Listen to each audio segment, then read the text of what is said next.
देखो बच्चों, pre Morgan as 2 दिन का टॉपिक है, ठीक है ना। इसमें पढ़ना क्या है, कल हालांकि हमारी क्लास नहीं है, कोई और शिक्षक आएगा पढ़ाने, यानी क्लास हमने ली थी वो आएगी, ठीक है ना। तो आज जो है प्री मॉर्गन एज पढ़ाना है, ठीक। इसे हम बोलते हैं सरल भाषा में कि मौर्य युग से पहले का काल, ठीक है ना। यानी मौर्य काल उत्पन्न हुआ, उसके पहले वैदिक काल और मौर्य काल के बीच के युग को हम क्या बोलते हैं, प्री मौर्यन युग अंग्रेजी में है, या प्रेक मौर्यन काल, ठीक। इसमें हमें पढ़ना क्या है, इसमें हमें पढ़ना है 6वीं शताब्दी ईसा पूर्व की सामाजिक स्थिति, 6वीं शताब्दी ईसा पूर्व की धार्मिक एवं सांस्कृतिक स्थिति और राजनीति। स्वाभाविक एक बात ये है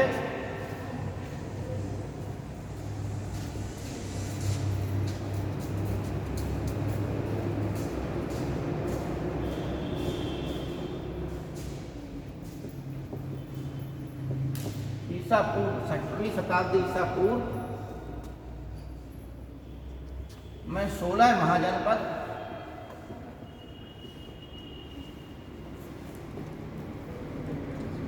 एक टॉपिक। दूसरा टॉपिक है आपका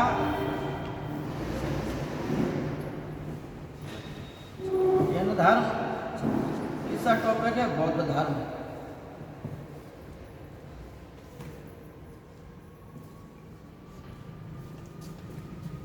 ठीक है।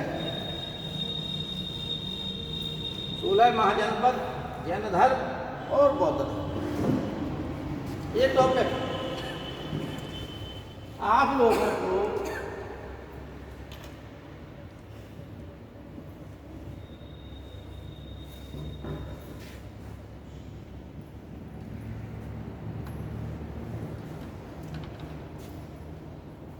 प्राचीन इतिहास की और इतिहास की कुछ किताबें लिखाई देते हैं, जो आप लोग जितना संभव हो सके खरीद लें, ठीक है ना। एक एक दो करके जो कालखंड चल रहा है, उससे ये है कि आपका विस्तृत अध्ययन हो जाएगा।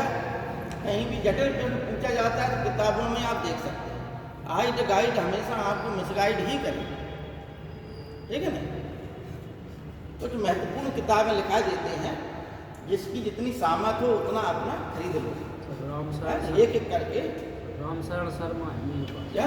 रामशरण शर्मा जी, वो ही हम बता रहे हैं, ठीक है ना। शिक्षक लोग का है गलत बता देते हैं ज़्यादातर।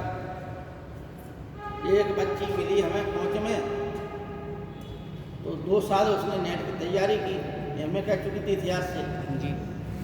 तो उसकी बहन को हमने पढ़ाया था, उसे जानकारी थी कि तो उसने अपनी बहन, बड़ी बहन से मिलवाया। सर जो है हमारी बहन नेट की तैयारी कर रही है, जैसे आपको बताएं तो हमने कौन किताब पढ़ रही, तो उल्टी सीधी किताबों के नाम बता दिए। अब जिन शिक्षक ने पढ़ाया है, उनको बताया होगा, उन शिक्षक ने उल्टी सीधी किताबें बता दी, ठीक है ना। तो हमें देखो इस चीज़ पर ध्यान देना, राम शरण जो है उनकी किताब ठीक है, हम ये नहीं कह रहे गलत है, ठीक है ना। लेकिन क्वेश्चन किन किताबों से होता है ज़्यादा, ठीक है ना। ये इसी चीज़ का कंपटीशन है। IAS में मेहनत, IAS की परीक्षा के लिए सभी मेहनत करते हैं, लेकिन सिलेक्शन उनका होता है जिनका पढ़ा हुआ ज़्यादा फंस जाता है नहीं। तो उसी प्रकार से पढ़ा हुआ का मतलब है कि आपने सेलेक्टिव चीज़ क्या पढ़ी। हजारों किताबें प्राचीन ही से हैं, लेकिन आपको सिलेक्टिव पढ़ा, ठीक है ना। जैसे रोमला थापर की भी किताब, ठीक है ना। ये हाँ दक्षिण भारत के लिए वो है, नीलकंठ शास्त्री की है, लेकिन एक सब किताबें उतना पढ़ने के लिए खाली आडंबर है और कुछ नहीं। आपको बता दें कि प्राचीन इतिहास में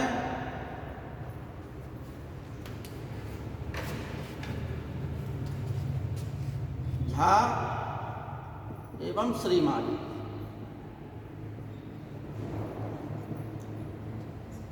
एक लेखक दूसरे लेखक केसी श्रीवास्तव, ये दो महत्वपूर्ण किताब हैं, ठीक है ना। आईएएस के लिए झा श्रीमाली, यूपी के लिए केसी श्रीवास्तव। लेकिन तथ्य दोनों में कुछ ना कुछ जो है बहुत सारे तथ्य मिलते हैं। कुछ चीज़ों में इधर उधर होगा, एक आध दो चीज़ों में, जैसे एक उदाहरण बताया सक्रांति की उपाधि इन्होंने कुछ और बताई, इन्होंने कुछ और, ठीक है ना।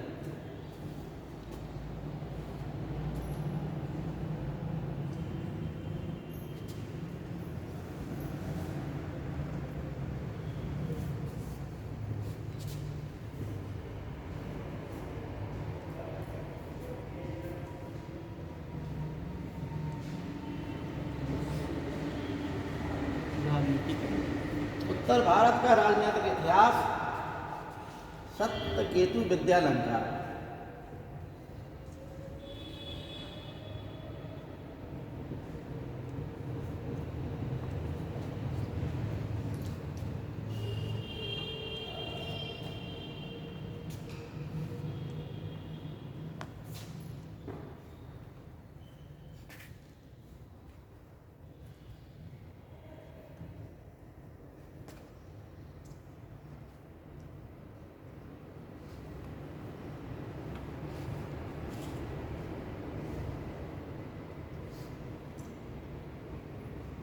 ये तीन आप लोग ले लीजिए।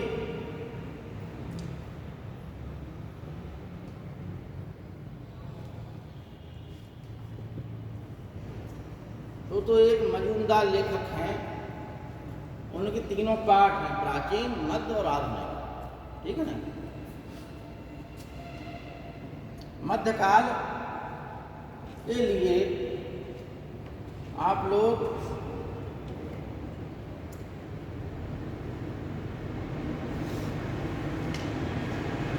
लाइक अहमद की दो किताबें आती हैं, इलाहाबादी विश्वविद्यालय संबंधित हैं, सीधे सीधे क्वेश्चन आते हैं इनके, ठीक है ना। ये अगर एक लाइक अहमद की किताब हुई, एक केसी श्रीवास्तव की। अगर इलाहाबाद आयोग की तैयारी करना है तो सीधा सीधा इसी से आता है, ठीक है ना।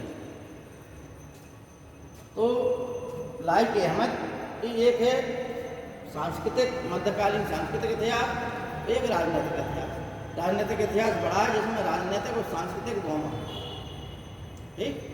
आप लोगों को जो लेना हो तो आप लोग ले सकते हैं। सांस्कृतिक छोटा है, ठीक है ना, वो राजनीतिक में बड़ी हो जाती है। इसके बाद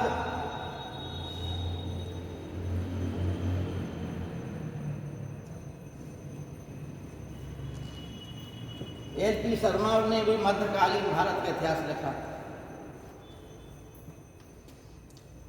लेकिन एल.पी. शर्मा से कुछ ही प्रश्न आते हैं कभी कभार, क्योंकि इन्होंने ज़्यादा डिटेल में नहीं लिखा, कुछ चैप्टर बहुत शॉर्ट में लिखे। इसलिए अगर ये ना खरीदे तो अच्छी बात है, नाम लिखा दिया आपको, ठीक है ना। लेकिन फिर भी ठीक है किताब, पढ़ते बहुत लोग पढ़ते हैं। हरिश्चंद्र वर्मा की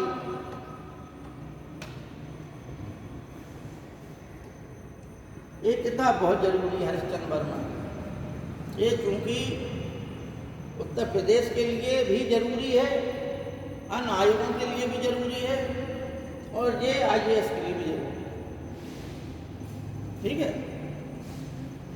हरिश्चंद्र वर्मा, इसके दो वॉल्यूम हैं, एक सल्तनतकालीन इतिहास, दूसरा मुगल काल। इसमें जितना डिटेल में लिखा है, जैसे बलबन का राजत्व सिद्धांत, बहुत बड़ा लिखा, अच्छा लिखा है। एकता व्यवस्था एक दो बार आपको पढ़ ले, इतना डिटेल में लिखा है कि फिर आपको कहीं अन्यत्र पढ़ने की जरूरत नहीं पड़ेगी कि क्या है एकता व्यवस्था। एक बार दो बार में आपको समझ में आ जाएगा, सरल भाषा, बहुत से प्रश्न इसी से बनते हैं। हरिश्चंद्र वर्मा की दोनों किताबें आप लोग ले लें, बहुत अच्छा लिखा है, ठीक है ना।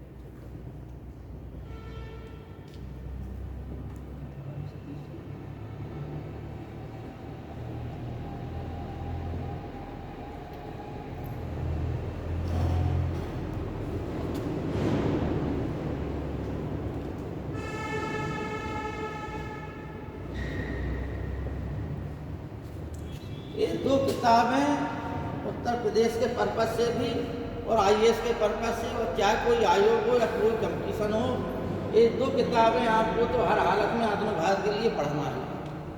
कौन कौन सी? बिपिन चंद्रा की और यशपाल ग्रोवर, ठीक है ना। सर क्या लिखा? भारत का मुक्ति संग्राम। अयोध्या सिंह की एक किताब है, भारत का मुक्ति संग्राम, ठीक है। देखिए ये विद्यार्थी है, ये विद्यार्थी भी पुरानी बैच का है, ठीक है ना। और इसे मालूम है कि हमने वो टॉपिक पढ़ा है, जैसे दर्शन वाले टॉपिक है, ये दर्शन वाला टॉपिक हर कोई नहीं पढ़ा सकता। और इसे ये भी मालूम है, इस विद्यार्थी से पूछ लेना, कुछ उद्दंड छात्र भी आए थे जो बीच में 1 आध दिन के लिए आए, मेढक की तरफ भटक के चले गए थे, ठीक है ना। और यही इसी परीक्षा के लिए आए थे कि सर की हम परीक्षा ले लें। अरे हमारी परीक्षा क्या ले रहा है तुम? आपकी परीक्षा होना है नहीं, अपनी परीक्षा की तैयारी करो। सर मध्यकाल में एस के पांडे की भी आती है। हाँ, एस के पांडे हम बता, ठीक, ये हो गई कि नहीं हो गई, ठीक। अब देखिए, ये है किताब। अब 3 गाइड है, बता रहा है, 3 लेखक, ठीक। कौन कौन है? एक नाम है B.K. अग्निहोत्री,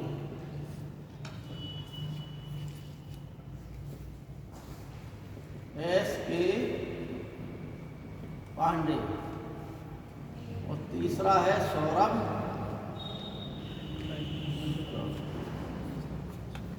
ठीक। इतना अगर आप जो क्या है गाइड है, S.K. पांडे और सौरभ चौबे ने क्या किया कि जो IAS हैं, जो PCS के क्वेश्चन हैं, जितने भी आयोगों में आए क्वेश्चन, ठीक है ना, और यहाँ तक कि नेट में भी आए क्वेश्चन, उन सभी क्वेश्चनों का संकलन करके इतिहास में उस टॉपिक के अंतर्गत उन टॉपिकों को भी, उन तथ्यों को भी उसमें जोड़ दिया। जैसे आपके पास सामर्थ्य नहीं है इतनी सारी किताबें खरीद सके, तो ये किताबें भी उन्हीं किताबों से के अंशों, मतलब जो शॉर्टकट में है अंश, वो सब इसी में समा है।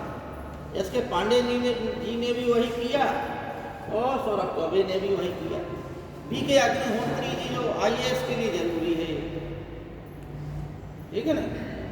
और ये किताब यहाँ आपको कहीं नहीं मिलेगी, इलाहाबाद तक में अब नहीं मिलती है, ये खाली दिल्ली में मिलती है। एक समय था जब इलाहाबाद में मिलती थी, अब शॉर्ट हो गई है, ठीक है ना।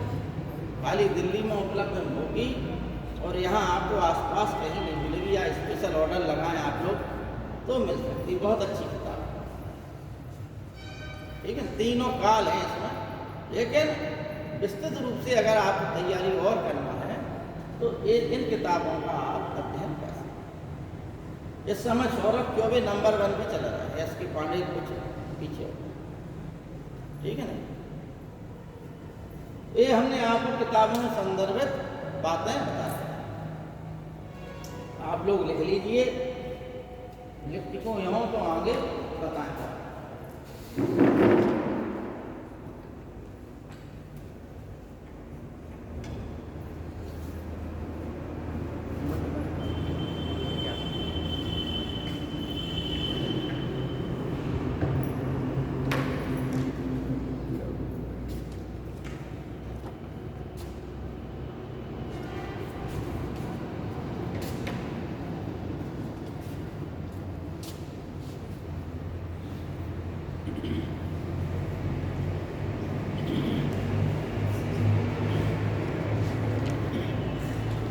देखो बच्चों, ये हमारा नंबर है, मोबाइल नंबर। किसी को कभी किसी कंपटीशन संबंधित जानकारी यदि लेना हो तो ये नंबर हमारा लिखा हुआ है, आप लोग कभी भी कॉल कर सकते हैं, ठीक है ना। पुराने बैच के जो होशियार छात्र हैं वो अभी भी संपर्क में हैं, और क्योंकि आपको पता है कि गधों की भीड़ ज़्यादा होती है नहीं, तो उनसे कोई मतलब नहीं है।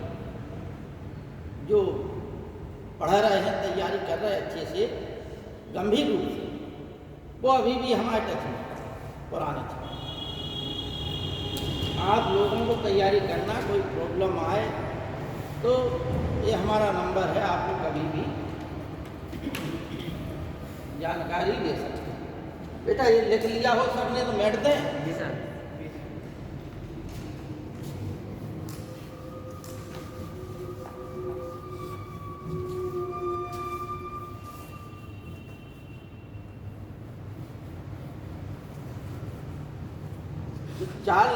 चार लड़के गए थे, 4 में से एक भी नहीं आया कल। अभी नहीं देखा। हाँ,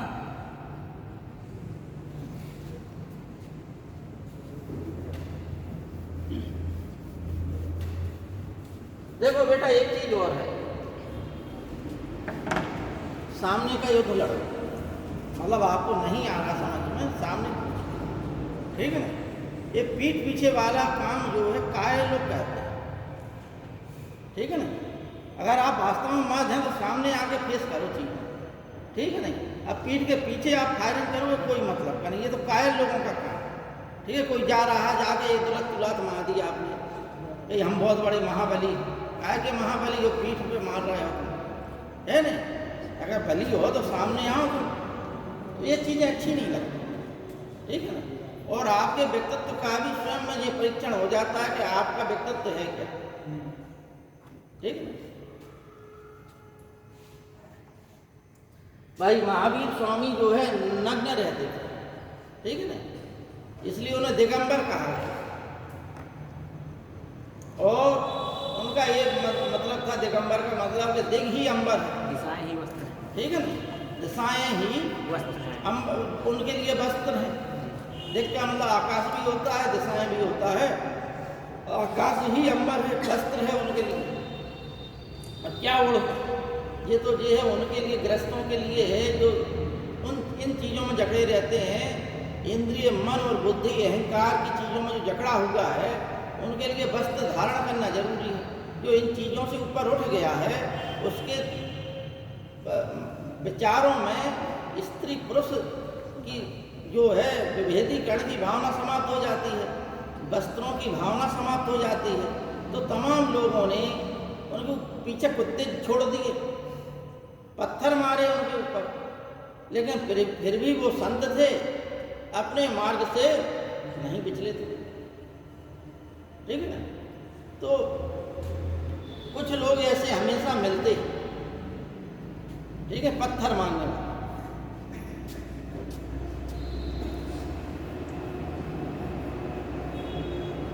देखो बच्चों, पहले एक चीज समझना है, 6ठी शताब्दी ईसा पूर्व में स्थिति क्या थी, ठीक है।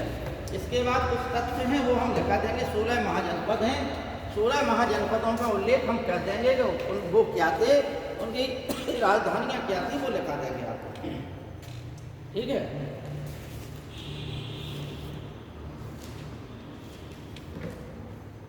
छठी शताब्दी ईसा पूर्व में, जैसा कि हमने कहा कि यज्ञ कर्मकांड से ब्राह्मण और क्षत्रियों को लाभ हो रहा था, ठीक है ना।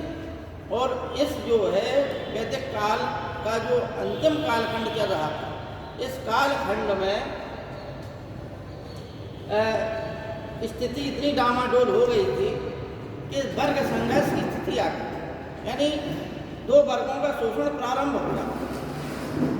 अतः ऐसी स्थिति में वो जो 2 वर्ग हैं वो अपने उत्थान के लिए प्रयासरत थे। इसमें एक चीज और रही कि जो यज्ञ थे, यज्ञ कर्मकांड थे, इसमें जन की जगह धन की हानि विशेष हो रही थी, ठीक है ना। माता बुद्ध ने भी पहले व्यक्ति थे जिन्होंने पशु धन पर विशेष जोर दिया, ठीक है। अन्नदा, वन्नदा आदि शब्द जो है इस काल में बौद्ध काल के ग्रंथों में मिलते हैं।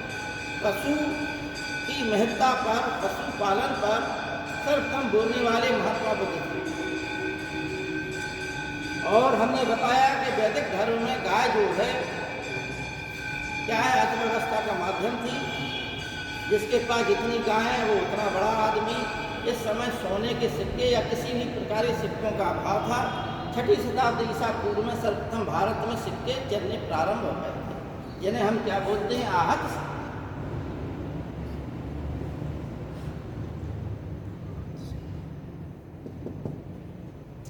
इन सिक्कों को अंग्रेजी में हम पंच मार्क्ड कॉइन्स बोलते हैं, ठीक है ना। और सिक्कों के अध्ययन की शाखा को हम क्या बोलते हैं, न्यूमिस्मेटिक्स।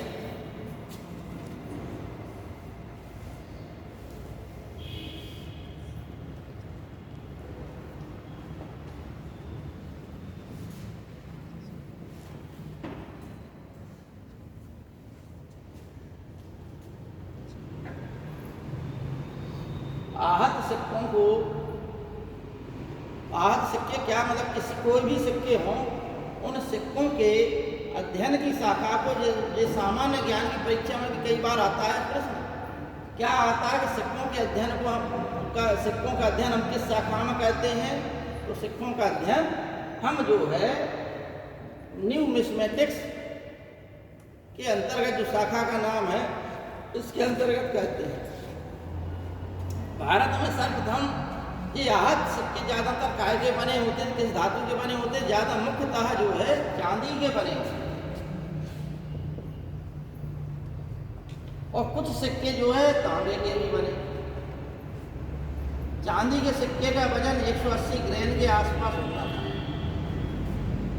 ठीक है ना। जो चांदी का सिक्का होता था वो काहे का बना होता था, कितने वजन का था, 180 ग्राम, ठीक।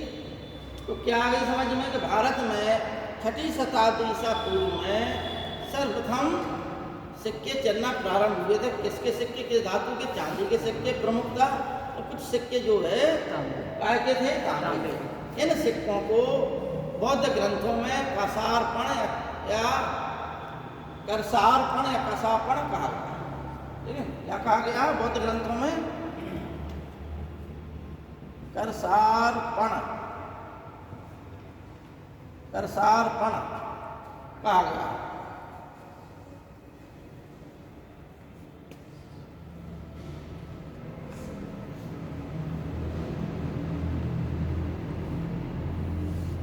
और अभी तक क्या था आपको बता दें कि वैदिक काल में वस्तु विनिमय होता था, ठीक है ना।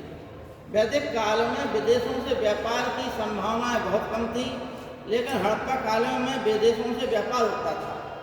ये हम हड़प्पा काल बताया था, तो उसमें हम बता चुके।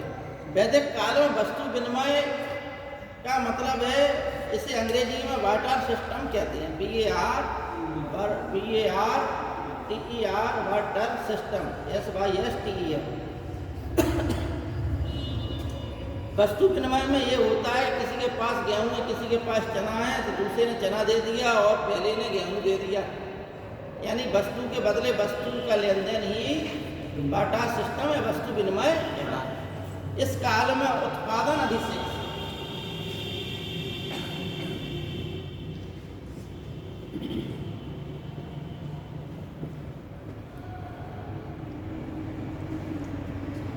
तो सिक्कों के संबंध में क्या सीखे आप कि सिक्कों का अध्ययन किस शाखा में कहते हैं, न्यूमिस्मेटिक्स में। सबसे पहले सिक्के कौन से चले, आहत सिक्के। आहत सिक्कों में प्रमुखता कौन सा सिक्का था, चांदी का सिक्का। चांदी के सिक्के की मात्रा कितनी थी, 180 ग्राम। इसमें क्योंकि आहत सिक्के का मतलब है ठप्पा मार के बना दिया जाता था। ठप्पा काय का बनता था, ज़्यादातर 4-5 चीज़ें महत्वपूर्ण थी। एक तो पीपल के पत्ते, पीपल के वृक्ष की पत्ती, ठीक है ना। दूसरी बात है अर्धचंद्र, अर्ध त्रिभुज, ठीक है ना, हाथी।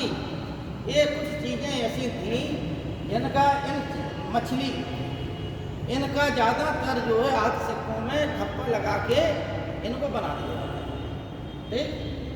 इन्हें हम क्या है, भारत के प्रथम सिक्के और आहत सिक्के कहते हैं। इसके पहचान यदि सिक्कों की ही बात आए तो सिक्के आप लोग समझ लीजिए कि भारत में सोने के सिक्के सर्वप्रथम चलाने वाले कौन शासक थे, हिंद यूनानी, ठीक है ना, इंडो ग्रीक शासक थे। भारत में सोने के सर्वप्रथम सिक्के चलाने वाले इंडो ग्रीक शासक थे, ठीक।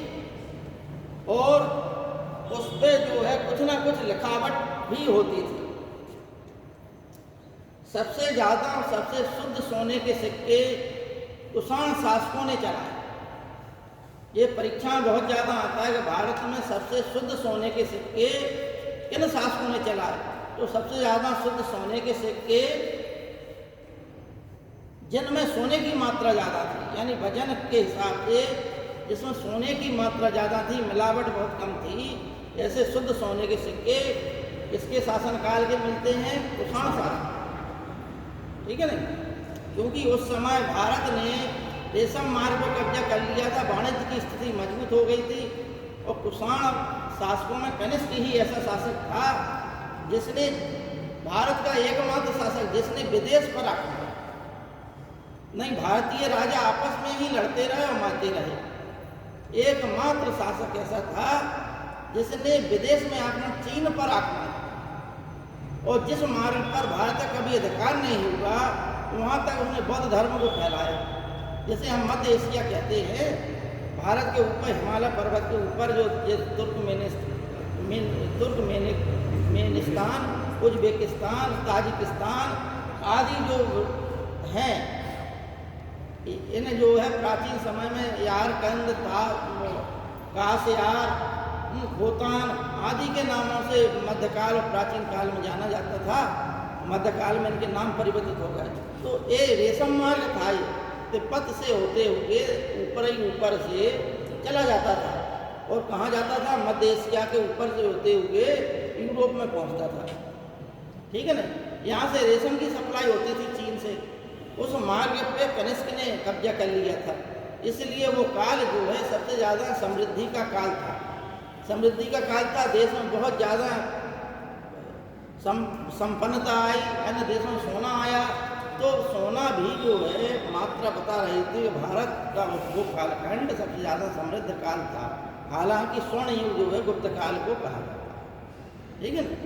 ये एक विवादित विषय है।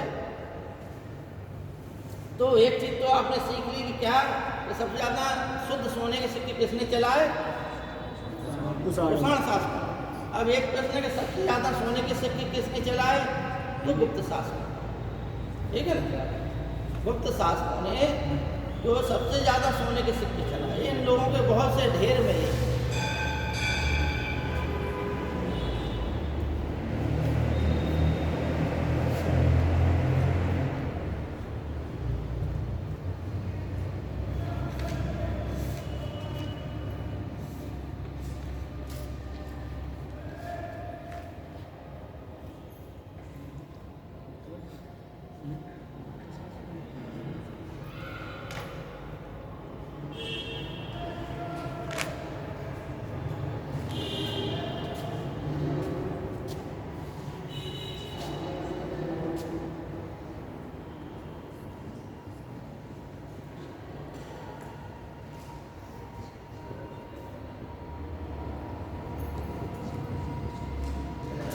छठी शताब्दी ईसा पूर्व को द्वितीय नंगी क्रांति के नाम से भी जाना जाता है। और द्वितीय नंगी क्रांति का जो नाम दिया वो किसने दिया, राम शरण शर्मा ने।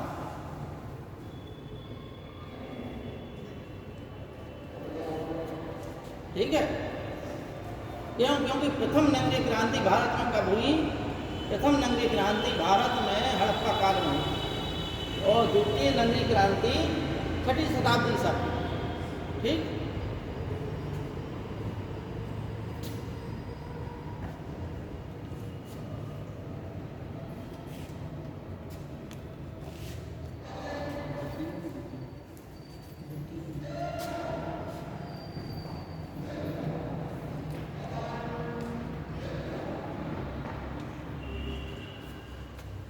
इस युग की दो तीन चीज़ें थीं कि एक तो उत्पादन अधिशेष हुआ, जिससे बड़े बड़े राज्यों का निर्माण हुआ। उत्पादन अधिशेष का मतलब है कि लोहा इस काल में आ गया।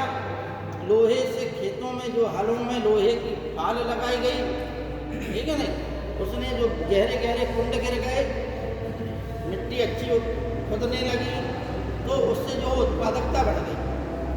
समझ में आ गई बात? उत्पादकता का लाभ किसने लिया? जो ज़्यादा अधिक उत्पन्न होगा उसका लाभ जो है राजाओं ने लिया, क्योंकि राजा जो है कर लगाने लगे, टैक्स लगाने लगे। अतः उत्पादन अधिशेष ने बड़े बड़े राज्यों का निर्माण, ठीक, इसका कारण क्या था? लोहा। ठीक, लोहा ही जो है, लोहे की खानें ज़्यादातर कहाँ पाई गई? मगध के आसपास। इसलिए मगध का साम्राज्य जो है सबसे बड़ा साम्राज्य अंत में बना। ठीक है। और वर्ग संघर्ष हम आप लोगों को बता चुके हैं। वर्ग संघर्ष क्या है? चारों समुदायों में से समाज जो है दो भागों में बट गया। दो उच्च वर्ग ने शोषण किया, इनका वैश्य और शूद्र। ठीक है ना? अतः वैश्य और शूद्र जो उत्पादन से संबंधित थे, ये जो है अपनी सामाजिक स्थिति प्राप्त करने के लिए संघर्ष करें। ठीक है ना? यहाँ पर सबसे बड़ी बात है कि ब्राह्मणों की सर्वोच्चता की बात है। सबसे ज़्यादा बात ब्राह्मणों की सर्वोच्चता पर ही आई, क्योंकि वैदिक कर्मकांड ने जो है ब्राह्मणों की स्थिति महत्वपूर्ण बना दी। अतः ऐसी स्थिति में महात्मा बुद्ध, महावीर स्वामी आदि ने भी एक ही बात कही। वो बात ये थी कि ब्राह्मण जो है जन्म से ब्राह्मण नहीं होता है, ब्राह्मण जो सद्गुणी है। ठीक है नहीं? देखिए यहाँ पर उपनिषदों में भी याज्ञ कर्मकांड की निंदा हुई, लेकिन याज्ञ उपनिषद ने वेदों की निंदा नहीं की और कोई तीव्र विरोध नहीं किया, सिर्फ विरोध करके छोड़ दिया। ठीक है ना?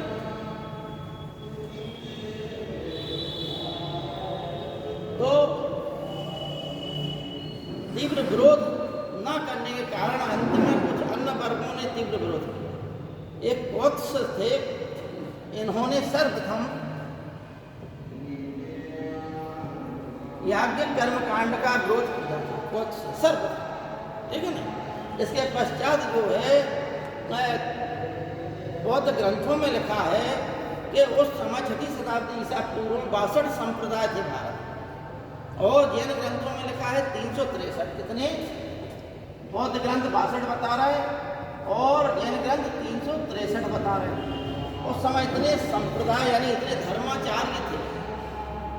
ठीक, इतने संप्रदाय धर्माचार्य थे।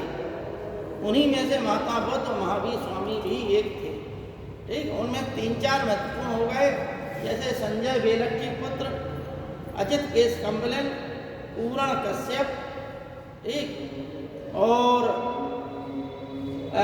निगंठ नाथ पुत्र। ये 3-4 लोग महत्वपूर्ण थे। निगंठ नाथ पुत्र महावीर स्वामी को कहा गया। ठीक है ना? तो 62 और 363 इतने संप्रदायों का उल्लेख हुआ है और याज्ञ कर्मकांड का विरोध किया। सर्वप्रथम मुंडकोपनिषद में ही कहा गया कि यज्ञ जो है टूटी हुई नौकाओं के समान है। आप कितना भी याज्ञ कर्मकांड कर लें, इसका लाभ जो है पुण्य मिलने वाला नहीं। ठीक है ना? अतः इसी चीज का जो है महावीर स्वामी और महात्मा बुद्ध ने खुलकर विरोध किया।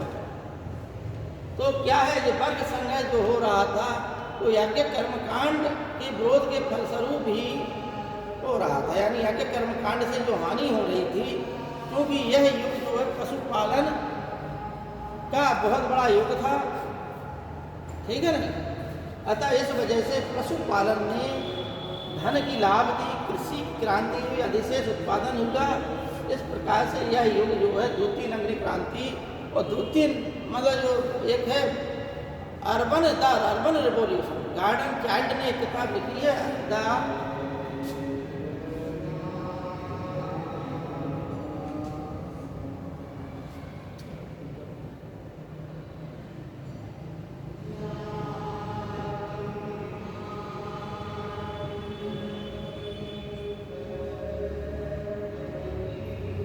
इन्होंने ये बताया है कि नगरीकरण क्या है। ठीक है ना? भाई गांव से नगरों की वो जनता का पलायन होना एक नगरीकरण की मिसाल है। आज भी जारी है, गांव से लोग शहरों की ओर भाग रहे हैं। क्यों भाग रहे? क्योंकि शहरों में व्यापार के साधन, शहरों में विकास के साधन, शिक्षा, स्वास्थ्य, व्यापार, वाणिज्य का केंद्र जो है शहर होते हैं और नगरीकरण इसी चीज की निशानी है। ठीक, ग्रामीण सभ्यता जो है कृषि पर निर्भर होती है और नगरीय सभ्यता व्यापार और वाणिज्य पर निर्भर होती है। ठीक है ना। इस समय भारत की जो जनता है वो 31% से 38% हो गई, कितनी हो गई है ना, 30-31% के ऊपर हो गई नगरीकृत जनसंख्या। तो ये स्थिति है कि भारत भी नगरीकरण की ओर तीव्रता से बढ़ रहा है। ये चीज आपको 6वीं शताब्दी ईसा पूर्व की हो गई। अब 16 महाजनपद आप लोग लिखें।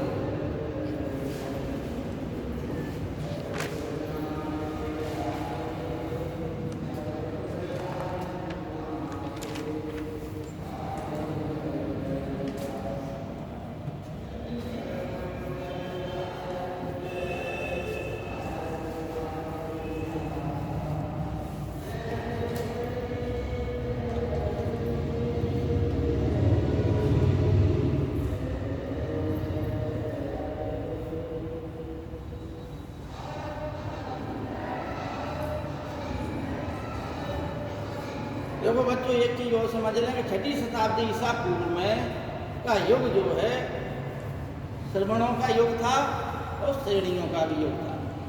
श्रेणी का मतलब है कि एक कार्य को, जैसे लोहे को कार्य को करने के लिए लोहार होता है, ठीक है नहीं, तो उनकी एक श्रेणी बन गई। वस्त्रों से संबंधित अलग श्रेणी बन गई, तेलियों की अलग श्रेणी बन गई। ठीक, तो इन्हें जो है क्या है, श्रेणी कहते हैं। ठीक, और इनके श्रेणियों, जब उसमें तमाम श्रेणियां जो है जब काफिले के रूप में जाती थी व्यापार के लिए, तो उनका जो है उन सभी का जो है नेतृत्व एक व्यक्ति करता था, उसका नाम होता था सातवार। ठीक, और श्रेणियों के प्रमुख को क्या बोलते थे, श्रेष्ठी। ये शब्द यहीं से प्रारंभ होगा, श्रेष्ठी।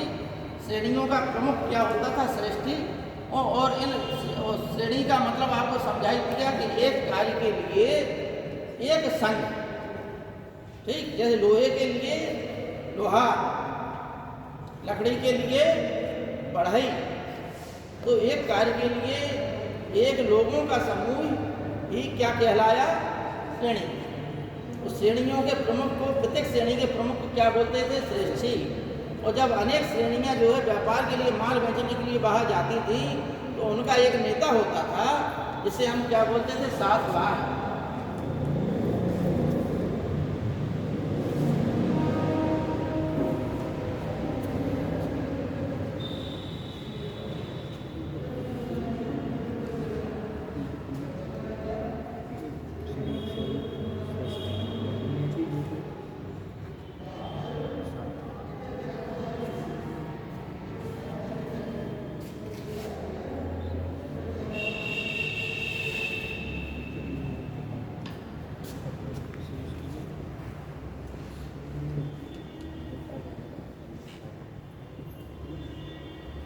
एक शब्द है भांडारागारिक।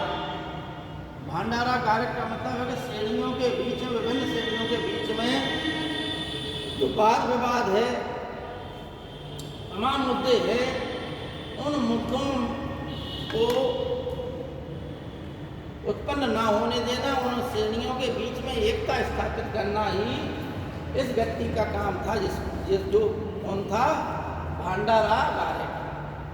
या इसका काम क्या था, एकता स्थापित करना, एकता बनाए रखना। किसमें, श्रेणियों।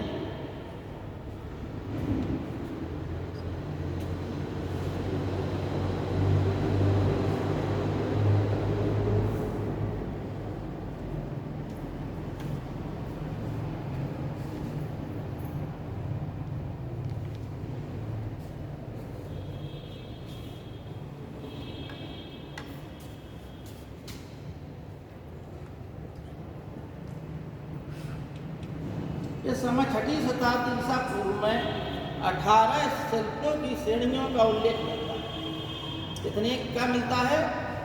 18 शिल्पों की श्रेणियों का उल्लेख मिलता है। ठीक है, समझ में आ गई बात आप लोगों को? बनारस में भी कुछ जो है श्रेणियां काम करती थी और वहाँ पे हाथी दांत पर काम करने वाली भी एक श्रेणी रहती थी। एक गली में अलग अलग गलियां थी व्यापारियों की, तो वहाँ पर हाथी दांत पर काम करने वाली श्रेणी भी थी। ठीक, अब एक क्यों महत्वपूर्ण है? क्योंकि इस समय ये व्यापार वाणिज्य का कार्य भारत में इस समय आर्थिक जो है उन्नति का युग था। जब आर्थिक उन्नति होती है तो व्यक्ति में चेतना भी आती है। ठीक है ना? महात्मा बुद्ध ने कहा कि निर्धनता व्यक्ति को कभी भी कार्य से मुंह नहीं मोड़ना चाहिए। यदि व्यक्ति कार्य नहीं करेगा, धन नहीं कमाएगा, तो निर्धनता आएगी उसके पास। भाई काम नहीं करोगे आप, नहीं कर्मशील होंगे, तो निर्धनता आएगी, जरूर आएगी। तो निर्धनता आने से होगा क्या कि आप जो है झूठ का सहारा लेंगे, आप बेईमानी का सहारा लेंगे, आप लूट पाट करेंगे, डकैती का काम करेंगे, आप हत्याएं करेंगे। ये सब काम वही लोग करते हैं जो श्रम में विश्वास नहीं करते। कभी भी देखिए, ठीक है ना? एक सब्जी वाला जो है सब्जी का ठेला लगा रहा, सुबह 4 बजे जगेगा, वो सब्जी लाएगा मंडी से, 6-7 बजे तक अपना चटाई अटाई बिछा के अपनी सब्जी रख लेगा। ठीक है ना? अब वह जो है शाम को जब लौटता है तो 1000, 2-4 हज़ार रुपये जो है इतनी कमाई करके पहुंच जाता है अपने घर। अब ऐसा व्यक्ति का कोई जो है उसे चोरी और डकैती करने का समय मिलेगा? पैसा उसके पास आ ही रहा है। ठीक है ना? ये चोरी डकैती का काम वो लोग करते हैं जो दिन में कोई काम नहीं। ठीक है? तो ये चीज़ें आ गई। अब एक चीज़ इसमें और समझ लीजिए, इस युग में क्या था कि श्रेणियों की सामाजिक व्यवस्था। अच्छा, नगरों में भी श्रेणियाँ होती थी। उन श्रेणियों का जो है एक प्रधान होता था, उसे महाश्रेष्ठी कहा जाता था। ठीक है ना? क्या कहा जाता था? यहाँ श्रेष्ठी हो गया, और यहाँ पर महानगरों में जो होती थी, नगरों में होती थी, उसे क्या है? महाश्रेष्ठी कहा जाता था। इनका काम बैंक का भी काम था। बड़े बड़े जो राजाओं से भी बड़े बड़े श्रेष्ठी होते थे। अनाथ पिंडक जो था वो उस समय के सभी राजाओं से बड़ा व्यक्ति था। राजाओं के पास इतना धन नहीं होगा। जब महात्मा बुद्ध आए तो महात्मा बुद्ध के लिए उसने कहा कि हम इनके लिए एक जो है विश्राम स्थल बनवाएं। तो एक उपवन उसने जो है देखा, उस उपवन पर उसकी नज़र पड़ गई। तो वो राजकुमार जेत का उपवन था। राजकुमार जेत जो है उस उपवन से प्रेम करता था, उसका लगाव था। अनाथ पिंडक खड़ा गया कि ये हम जो है महात्मा बुद्ध के लिए खरीदेंगे। तो उसने कह दिया कि तुम्हारी जो है, अगर तुम जिद्दी पे हो तो जितने भूमि पर तुम स्वर्ण सिक्के बिछा दो उतनी भूमि तुम्हारी हो जाए। तो उसने जो है पूरे उपवन में स्वर्ण सिक्के बिछवा दिए और बाद में महात्मा बुद्ध को दान कर दिया। ठीक है ना? तो ऐसे ऐसे भी लोग हुए हैं जिनके पास इतना सोना था उस समय कि जो राजा लोगों को भी खरीद सकते थे। तो इनकी अपनी सामाजिक स्थिति थी। इन सामाजिक स्थिति, सामाजिक न्याय व्यवस्था ये लोग आपस में ही करते थे, किसी के पास जाने की जरूरत नहीं थी। अच्छा, एक चीज़ और है कि ये जो है उस समय, जिस समय बैंक नहीं थे, उस समय ये श्रेणियाँ ही बैंकों का काम करती थी। ठीक, इस समय 6ठी शताब्दी ईसा पूर्व में संसार भर में क्या है, व्यापार वाणिज्य का युग जो है, शांति और व्यवस्था का युग और बौद्धिक युग प्रारंभ हो गया। देखिए, आप सीधी सी बात बता दें कि जिस कालखंड में शांति होगी, समृद्धि होगी, व्यापार वाणिज्य सही रूप से चलेगा, वह युग बौद्धिक युग हो जाता है। क्योंकि व्यक्ति जो है फिर शांति से पैसा कमाएगा और कुछ लोग जो है चिंतन मनन के द्वारा उस युग को अपना बल प्रदान कर देते हैं। इस युग में भारत में बड़े जो है महात्मा पैदा हुए, महावीर स्वामी, महात्मा बुद्ध, भक्तलीपुत्र गोसाल, लोकायत धर्म के, ठीक है, अजित केस कम्बले के भौतिकवादी थे, जिन्हें लोकायत कहते हैं, पहले जो है भौतिकवादी विचारक थे। हालांकि भौतिकवादी विचारक जो आगे चल के चार्वाक कहलाए भारत में। तो ये सब लोग जो है भारत में थे। तो वहाँ पर जो है यूनान में पाइथागोरस था, चीन में कन्फ्यूशियस और लात्सो थे, ठीक है ना, ईरान में भी ज़रथुस्त्र था। तो वह युग जो है हर जगह कोई ना कोई एक महात्मा पैदा हुआ उसे, जिसने अपनी देश अपनी भूमि के लोगों को कुछ जो है नैतिक सद्गुणों का प्रचार प्रसार किया, ठीक है ना। जैसे जैन धर्म है, इसमें ईसाई धर्म में कहा गया कोई तुम्हारे एक गाल पर मारे तुम दूसरा गाल कर दो। तो ये जो है कन्फ्यूशियस ने भी ऐसी ही बातें कही, अहिंसा की बातें, जो चीन का था। तो ये बातें आप लोगों 6वीं शताब्दी ईसा पूर्व की समझनी है कि श्रेणियों का क्या काम था और क्या काम ये करती थी। अब देखिए आप लोग लिखिए 16 महाजन।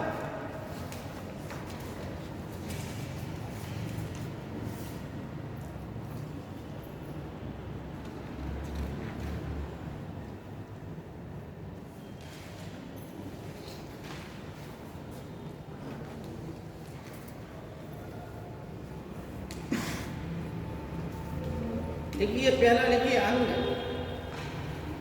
जल्दी जल्दी लिखना बच्चों में काम हो जाता है ना। हम बोर्ड पे लिखें, फिर आप लोग लिखें, दो बार हो जाता है, इसलिए सीधा बोल देते हैं। तो हमने क्या बताया, तो ये बताया कि इस समय 16 महाजनपद थे। इसकी जानकारी कहाँ से मिलती है? अंगुत्तर निकाय और भगवती सूत्र।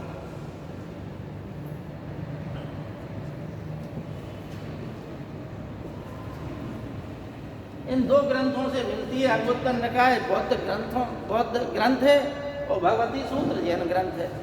यहाँ पर 16 महाजनपदों का जो उल्लेख हुआ है, इनकी जानकारी किससे मिलती है? अंगुत्तर निकाय और भगवती सूत्र से। ये बहुत ज़्यादा आता है, जितना हम बता रहे हैं सब सिविल सर्विसेज की परीक्षा में आ चुके, कुछ नहीं है। अब पहला लिखिए अंग। आप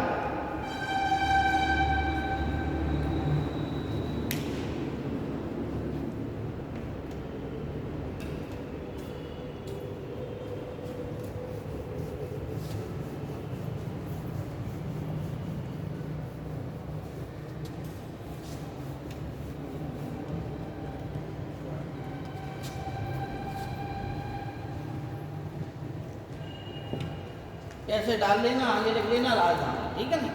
अब राजधानी के लिए आप कुछ नहीं लिखना, सीधा चंपा लिख दीजिए, यानी कि महाजनपद ये उसकी राजधानी, ठीक। आपका समय बचेगा नहीं, हर जगह आप राजधानी लिखेंगे तो उसमें समय लगता है। दूसरा लिखिए मगध।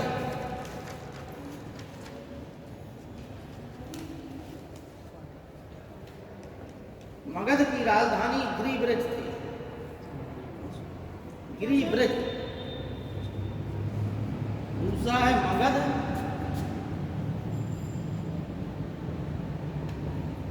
मगध की राजधानी क्या थी? गिरिब्रज। बाद में क्या गिरिब्रज से क्या हो गई? राजगृह। राजगृह को कहीं कहीं राजगीर भी कहा गया है, ठीक है ना। राजगृह क्या कहा गया है? राजगीर। तो इस समय जो है हर्यक वंश था मगध में, और हर्यक वंश का संस्थापक कौन था? बिंबिसार। बिंबिसार ने अपनी राजधानी गिरिब्रज से हटाकर कहाँ बना दी? राजगृह। और बिंबिसार के पश्चात अजातशत्रु के पश्चात उदयन। उदयन ने राजधानी कहाँ बनाई? पाटलिपुत्र। ये सोन और गंगा नदियों के किनारे बसा हुआ था।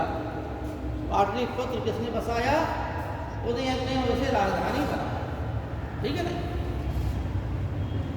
अब लिखिए आप लोग, पटना के आसपास क्षेत्र था ये भागलपुर वाला जो अंग है, जो भागलपुर मुंगेर वाला क्षेत्र है बिहार का, वहाँ पर अंग महाजनपद था, ठीक है ना। और महाभारत में जो है कर्ण को अंगराज मतलब दुर्योधन ने अंग का देश दे दिया था। तीसरा लिखिए बज्जी संघ, तीसरा लिखिए बज्जी संघ।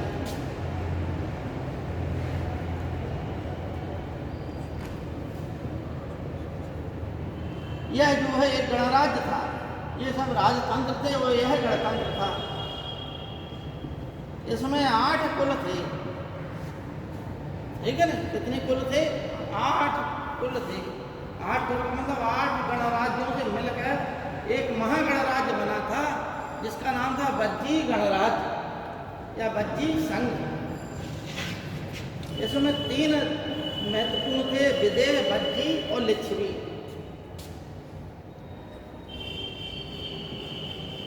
विदेह, बज्जी और लिच्छवी।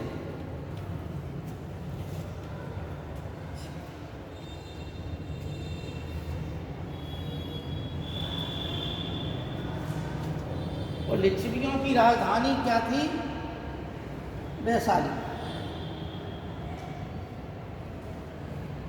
चौथा लिखिए आप लोग काशी।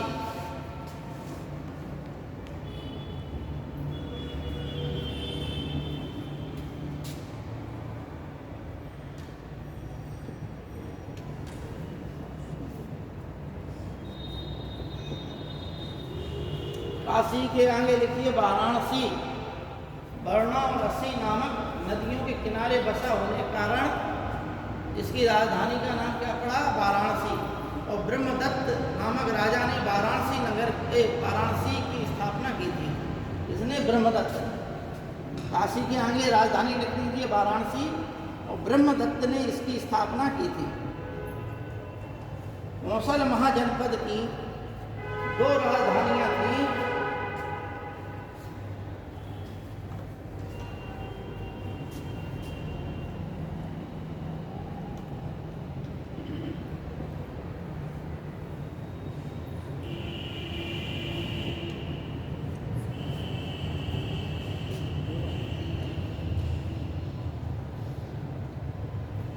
कोसल की 2 राजधानियां थी, कौन कौन? श्रावस्ती और कुशावती। ये श्रावस्ती उत्तरी राजधानी थी और कुशावती दक्षिणी राजधानी थी।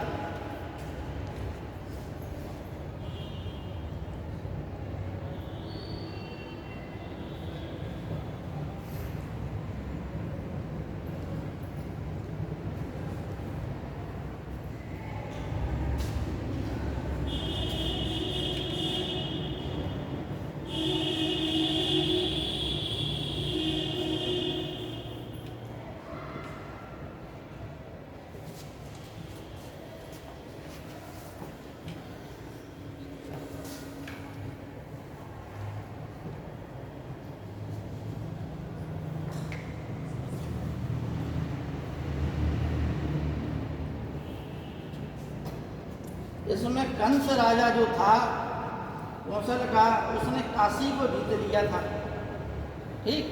तो इसमें से काशी जो है किसके अधीन हो गया था? कोसल राज्य के अधीन, ठीक है ना। कंस के पश्चात उसका पुत्र जो है महाकोसल बना। महाकोसल ने अपनी एक जो है पुत्री का विवाह, महाकोसला का विवाह जो है मगध राजा बिंबिसार से कर दिया था। इसके पश्चात महाकोसल के पश्चात जो है प्रसेनजित राजा हुआ। इसकी उम्र भी उतनी ही थी जितनी कि जिस समय जो है महात्मा बुद्ध का जन्म हुआ, उसी सन में प्रसेनजित का समय हुआ। तो महात्मा बुद्ध और प्रसेनजित की उम्र लगभग एक थी, ठीक है ना। लेकिन यह जो है पेटू टाइप का व्यक्ति था, कामी व्यभिचारी टाइप का राजा था।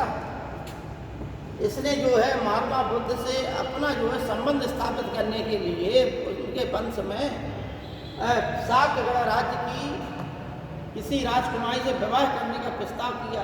तो शाक्य लोगों में ये परंपरा थी कि वो अपनी पुत्रियों का विवाह कहीं बाहर नहीं करते थे, ये लोग आपस में ही ब्याह कर लेते थे।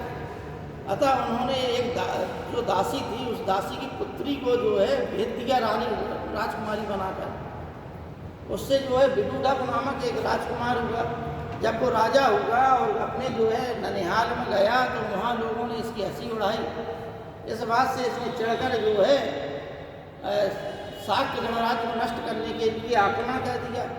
अतः विदुदक के आक्रमण से शाक्य गणराज्य महात्मा बुद्ध का राज्य जो है नष्ट हो गया, शाक्य गणराज्य। लेकिन जब यह सेना लेकर लौट रहा था तो अचरावती नदी में बाढ़ आ गई। यानी जब नदी पार कर रहा था एकाएक नदी में बाढ़ आ गई और ये मैं पूरी सेना सहित जो है बाढ़ में मर गई। ठीक है ना।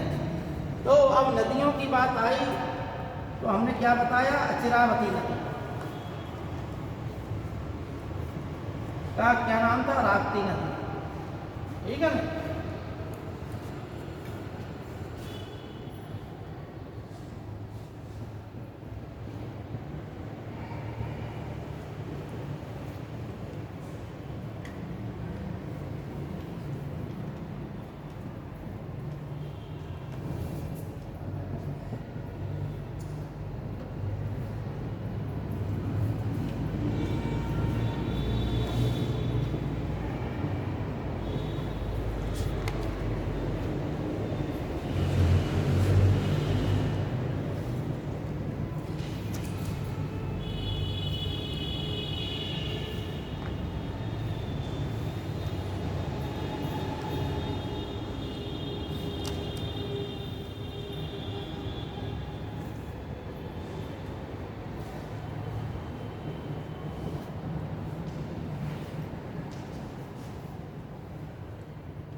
ये नाम कभी कभी नदियों के पूछ लिए जाते हैं जो वैदिक काल के थे।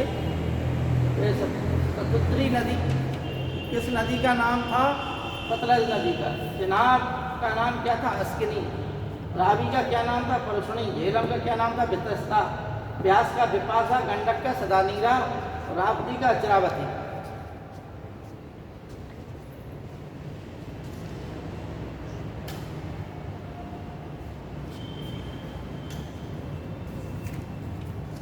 ये कौन सी नदी बोल रहे हो?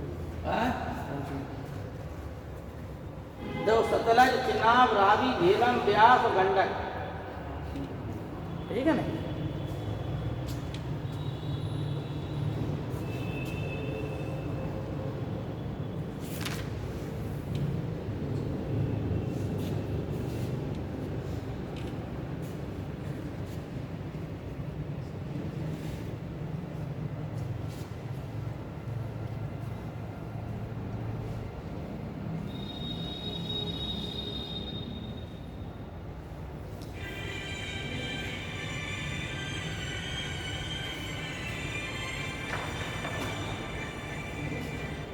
हेलो,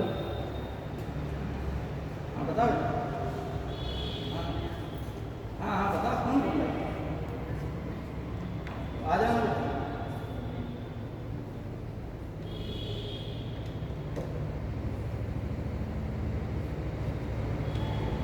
सर मल्ल की कुशीनगर दूसरी कौन सी है? तो मल्ल की दो राजधानियाँ थी, एक कुशीनगर, एक दूसरी पाबा। ठीक है ना। पाबा या पावापुरी। कुशीनगर में या कुशीनारा में महात्मा बुद्ध ने महापरिनिर्वाण लिया था और पाबा में महावीर स्वामी ने लिया। ठीक, समझ में आ गई बात। कुशीनगर में तुम लोग आवाज सुनाई दे रही पीछे? कुशीनारा में, कुशीनगर में महात्मा बुद्ध ने महापरिनिर्वाण लिया था। पाबा में महावीर स्वामी। ये मल्ल जो है, मल्ल गणराज्य भगवान राम के भाई जो लक्ष्मण थे उनके छोटे पुत्र थे। हर भाई के दो दो पुत्र थे। ठीक है ना। जैसे जो है पुष्कलावती, तक्षशिला, जो किनके नाम पर बसे, पुष्कलावती, तक्षशिला भरत के लड़कों को मिला था राज्य, तो उन्होंने एक एक नगरी अपने अपने नाम पर बसा दी। तो तक्ष के नाम पर तक्षशिला और पुष्कल के नाम पर पुष्कलावती नाम पड़ गया। उसी प्रकार से जो चंद्रकेतु मल्ल था, लक्ष्मण का छोटा लड़का, उसके नाम पर जो है उनके वंशज जो है आगे वंश चला, तो वो वंश क्या कहलाया? मल्ल। ठीक है ना। बाद में इनका परिवार बड़ा हो गया, तो ये दो भागों में बट गया, एक कुशीनगर एक मल्ल एक बाबा। कुशीनगर में जो है गणराज्य थे, कुशीनगर में जो है महात्मा बुद्ध ने महापरिनिर्वाण लिया, बाबा में महावीर। अब देखिए वत्स जनपद जो है इलाहाबाद और कौशाम्बी तक फैला था।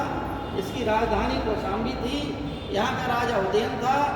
उदयन का जो है प्रेम वासवदत्ता से था। वासवदत्ता जो है प्रसेनजित की पुत्री थी। प्रसेनजित अवंती का राजा था।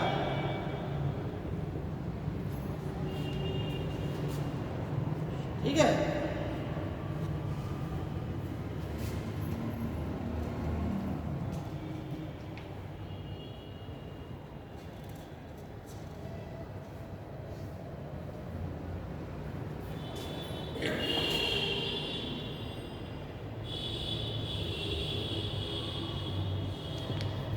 इस समय एक नाम और है नीचक्षु का।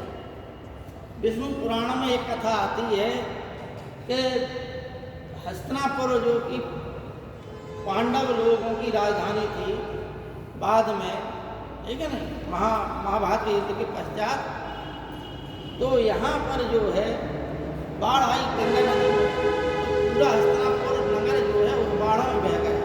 अतः उस समय वहाँ का राजा नीचक्षु था, उसने हस्तिनापुर से राजधानी परिवर्तित कहाँ कर दी?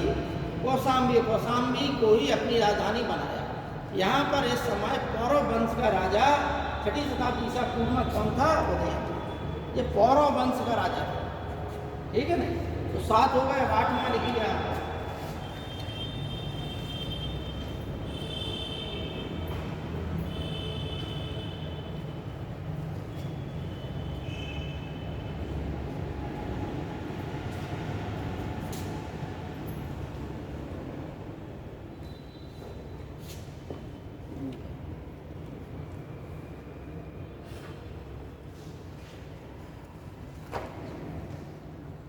गुरु की राजधानी इंद्रप्रस्थ थी।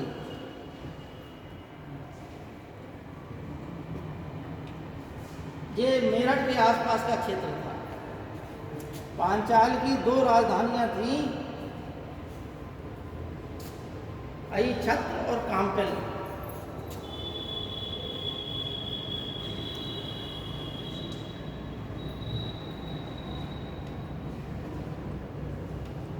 पांचाल जो है ये वही नगर था।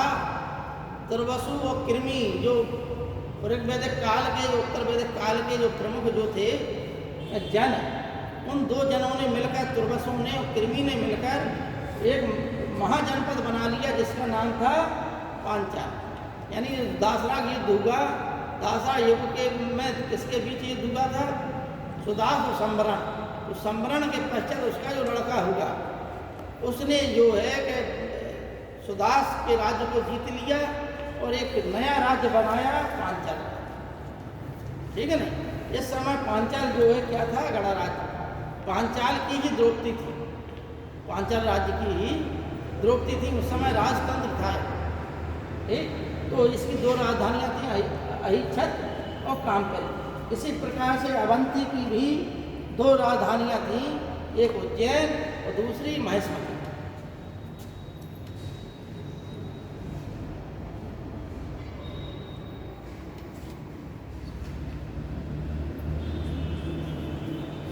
अवंती जो मध्य प्रदेश में मालवा क्षेत्र है, उज्जैन से लेकर मालवा तक का क्षेत्र, यहाँ पर ये दोनों पूरा क्षेत्र जो है महाजनपद युग फैला हुआ था।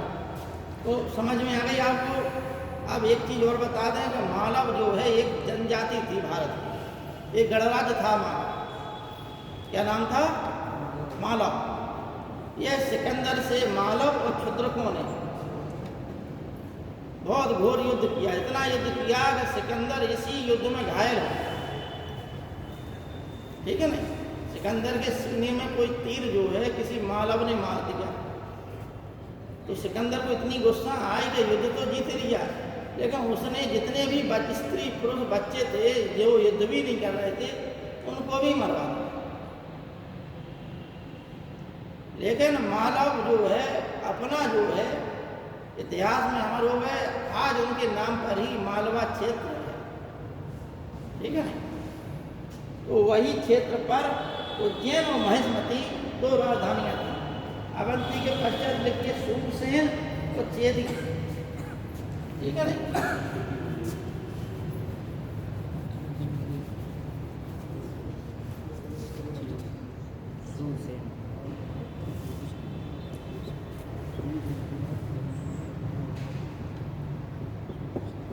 सूरसेन की राजधानी मथुरा थी, ठीक,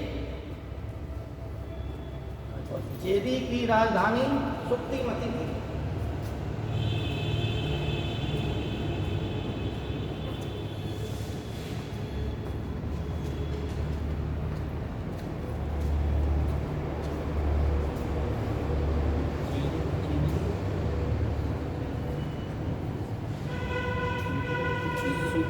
चेदी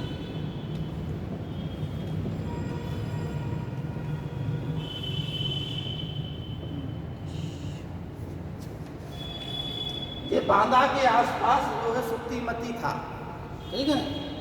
भगवान कृष्ण के समय महाभारत में उस समय एक शक्तिशाली राजवंश था और भगवान कृष्ण की एक बुआ जो है यहाँ भी आई थी बुंदेलखंड में, ठीक। और इस समय यहाँ का राजा शिशुपाल था महाभारत का, ठीक है ना।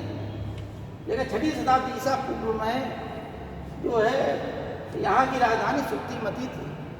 मत्स्य जो है जो जयपुर अलवर वाला क्षेत्र है, जयपुर अलवर भरतपुर, ये वाले क्षेत्र को ही मत्स्य जनपद महाजनपद कहा जाता था। इसकी राजधानी विराटनगर थी। अब 14वां देखिए अस्मक है। अस्मक गांधार का नाम है।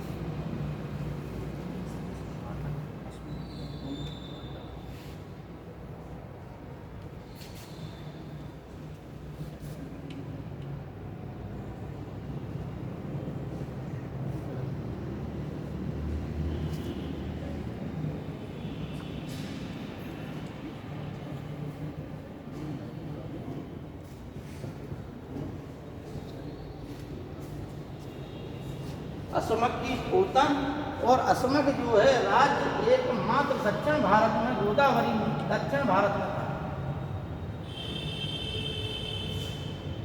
एकमात्र महाजनपदों में असमक महाजनपद ही कहाँ था? दक्षिण भारत में। और यह कहाँ था? यह जो है गोदावरी नदी के किनारे बसा, ठीक है ना। गांधार जो है इसकी राजधानी कहाँ थी? तक्षशिलावती। एक इसका नगर महत्वपूर्ण नगर था पुष्कलावती। कंबोज जो है अपने घोड़ों के लिए प्रसिद्ध था। यहाँ से कंबोज के घोड़ों की बड़ी मांग थी और यहीं से घोड़े जो है भारत के अन्य देशों में, अन्य महाजनपदों में आयात किए जाते। यहाँ से निर्यात, अन्य राज्य जो है आयात।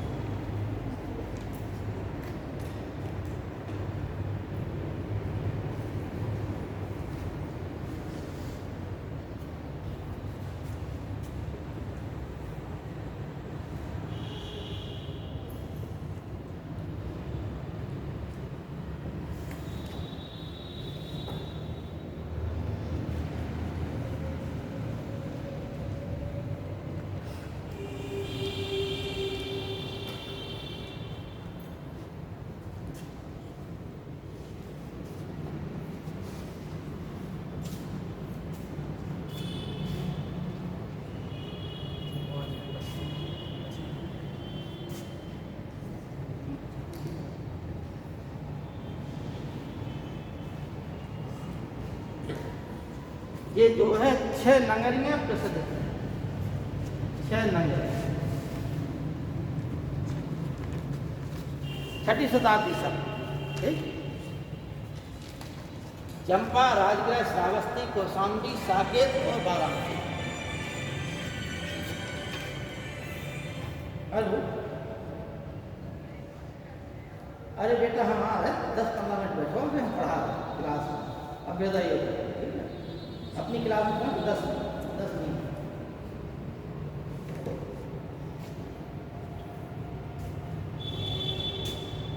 तो आज का इतना ये आपका टॉपिक हो गया है।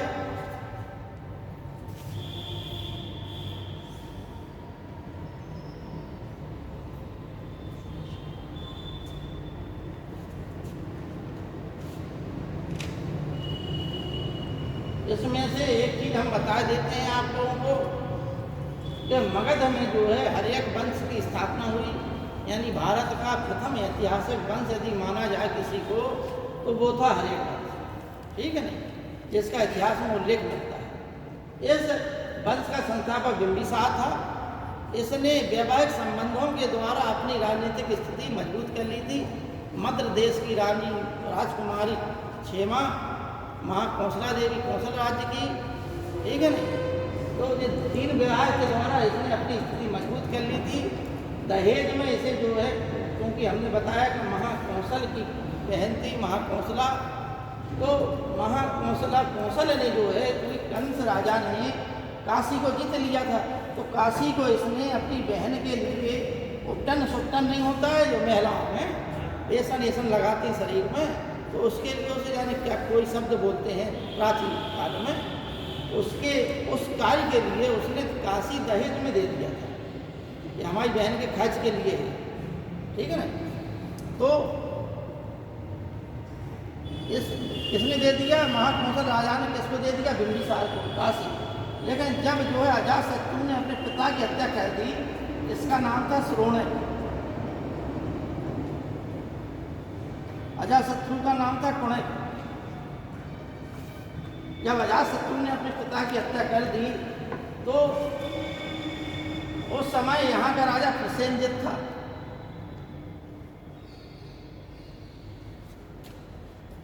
प्रसेनजित ने काशी को फिर जीत लिया, अतः प्रसेनजित और अजातशत्रु के बीच युद्ध हुआ, बाद में संधि हो गई और इसने प्रसेनजित ने अपनी पुत्री बाजिरा का विवाह अजातशत्रु के साथ कर दिया और काशी को पुनः इसको दे दिया, यानी काशी अब हमेशा के लिए मगध साम्राज्य में मिल गया, ठीक है ना।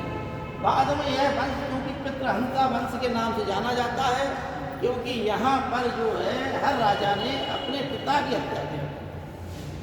बिंबिसार की हत्या अजातशत्रु ने की और अजातशत्रु की हत्या उदयन ने की, ठीक। और उदयन जो है अजातशत्रु ने क्या किया, जिस प्रकार से बिंबिसार ने अंग महाजनपद को जीता, अंग महाजनपद को मगध साम्राज्य में मिलाने का काम किसने किया? बिंबिसार, ठीक है ना।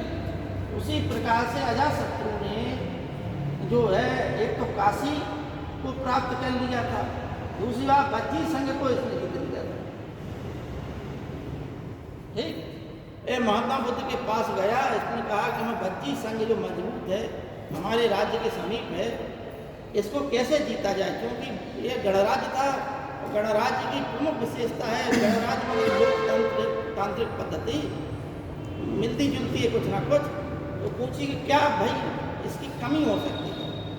तो महात्मा बुद्ध ने कहा कि उनकी जो एक सबसे बड़ी शक्ति है वो है एकता, यदि तुम उनकी एकता तोड़ दो, फूट डाल दो उनमें, तो तुम जो है बज्जी संघ को आसानी से जीत सकते हो।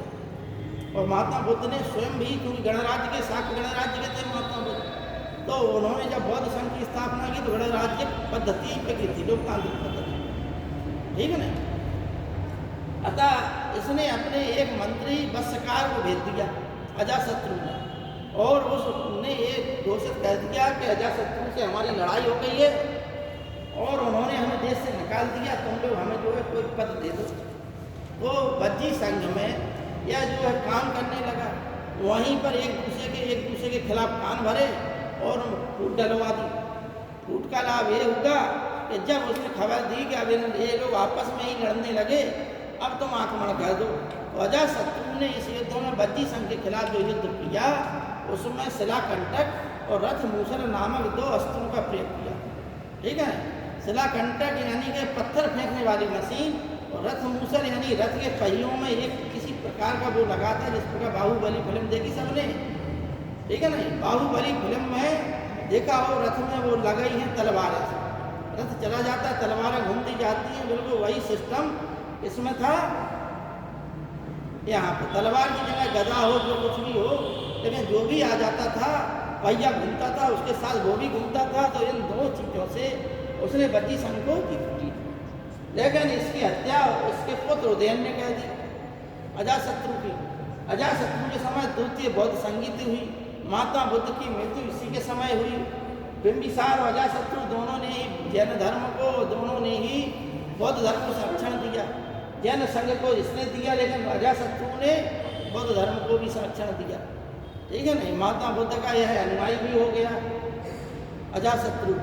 और जब महात्मा बुद्ध का महापरिनिर्वाण हुआ तो उनके जब अस्थि कलश बांटे गए, अस्थि अवशेष, तो एक भाग 8 भागों में बांटे गए थे, तो एक भाग अजातशत्रु ने भी प्राप्त किया, उस पर एक स्तूप का निर्माण किया। आज इतना ही रहने दें, अगले दिन एक दिन और टॉपिक, उसमें जैन धर्म बौद्ध धर्म संबंधित करा। अब आप लोगों को जो चीज़ ना आई वो समझ तो बताइए।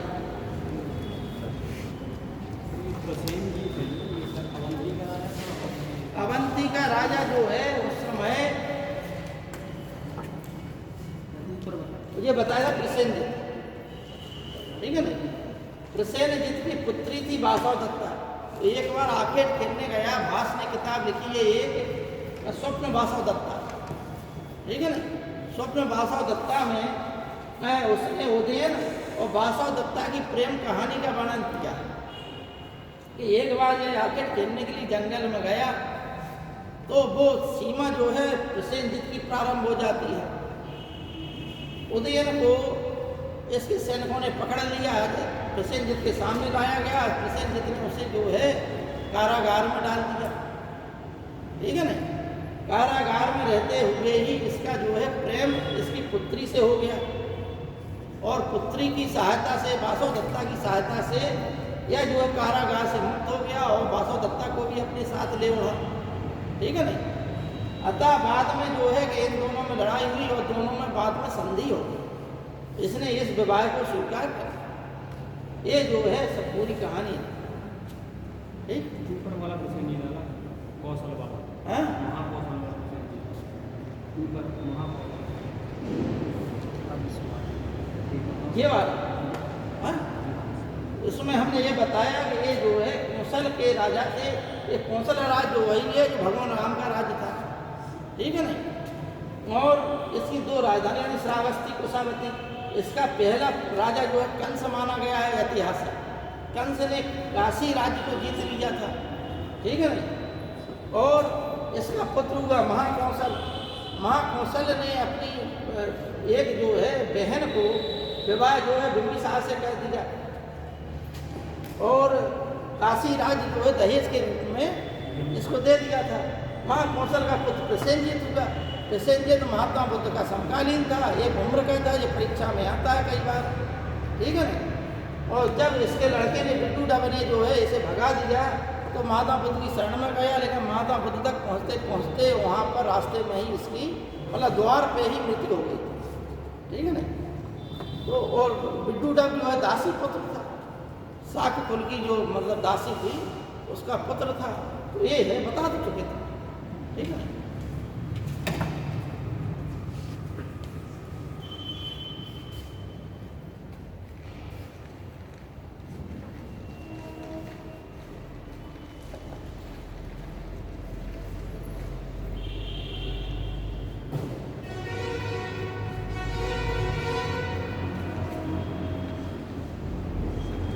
देखो बच्चों, एक चीज बता दें कि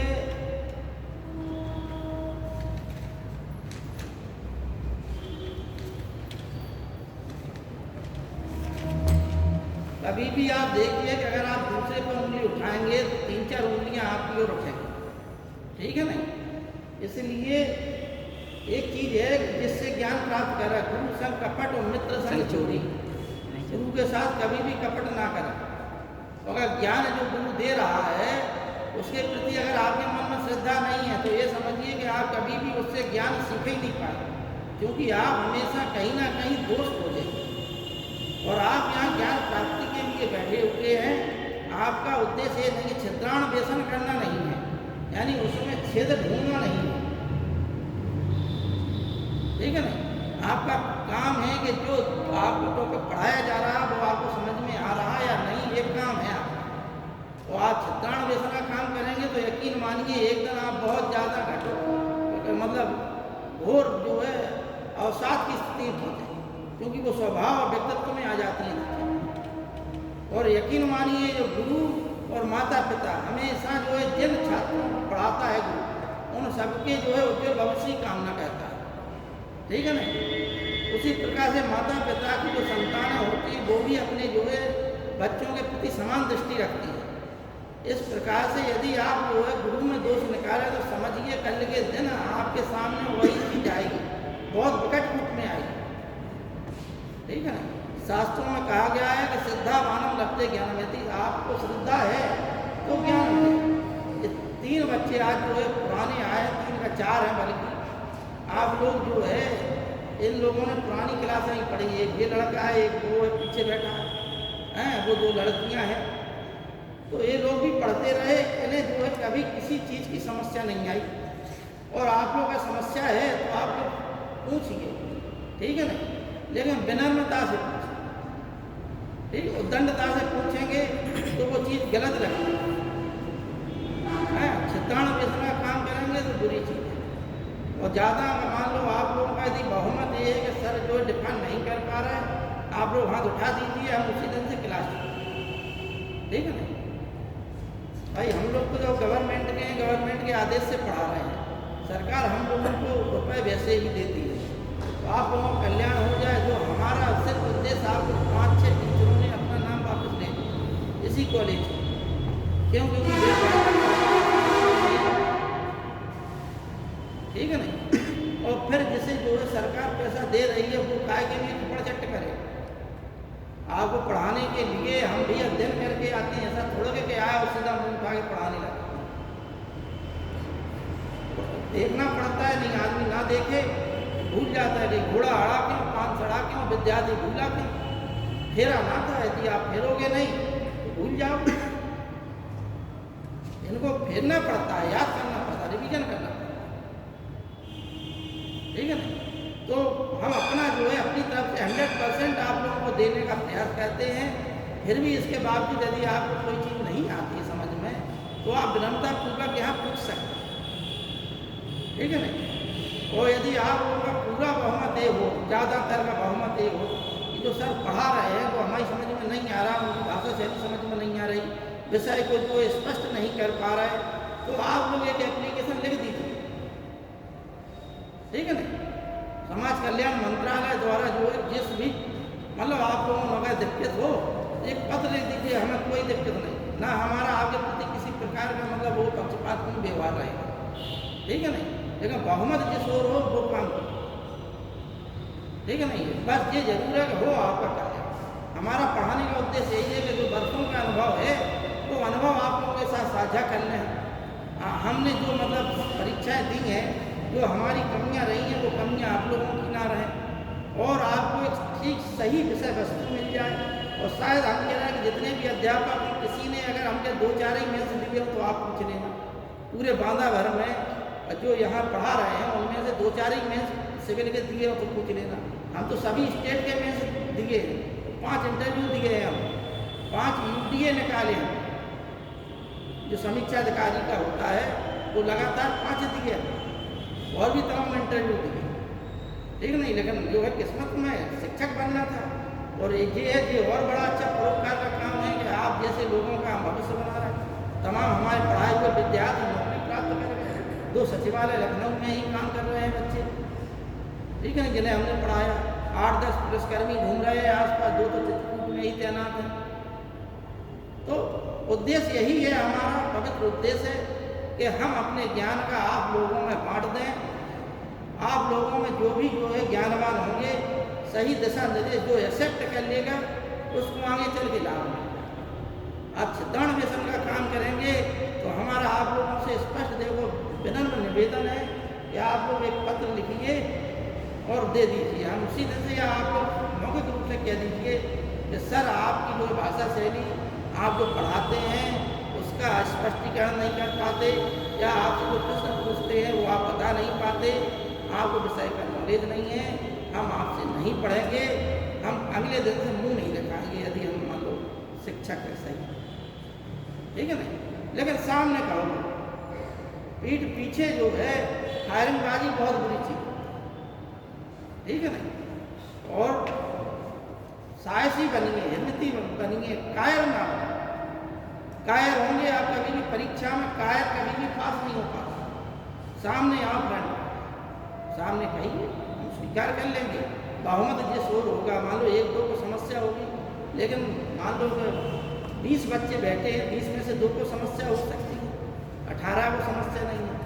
तो ये लोकतंत्र में होने की ही जो है बहुमत से के आधार पर चलती है, हर काम होता है। तो बहुमत जहाँ होगा वो काम हम करेंगे, ठीक है नहीं। और अल्पमत वालों को भी संतुष्ट करने का प्रयास करेंगे, ठीक है।